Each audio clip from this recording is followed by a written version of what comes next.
2020 তারিখে একটি পুত্র সন্তানের জন্ম দেয়, তার নাম হয় দেবদাস চক্রবর্তী। চণ্ডী দাস অরণ্য কুমারকে পরিবারকে উঠিয়ে নিতে চাপ দিতে থাকে, কিন্তু অরণ্য কুমার রাজি হন না মাননীয় স্পিকার। এর মধ্যে দেবদাসের বয়স 2 বছরের উন্নতি হয়। চণ্ডী দাস হতাশাগ্রস্ত হয়ে পড়েন, ভীষণভাবে অস্বস্তি বোধ করেন। মাননীয় সদস্যবৃন্দ, আপনারা একটু শান্ত হন। মাননীয় সদস্য,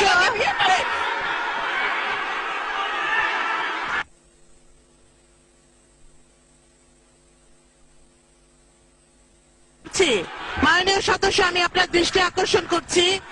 মাননীয় সদস্যবৃন্দ, আপনারা বসুন, বসুন, সবাই বসুন, বসুন।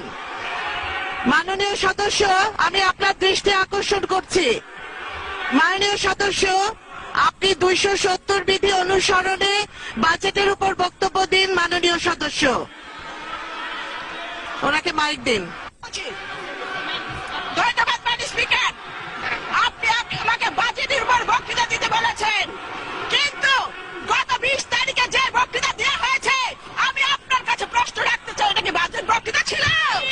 আপনি মাননীয় স্পিকার, আমি এখানে বক্তব্য দিব, আমি শুধু পাল্টা জবাব দিব।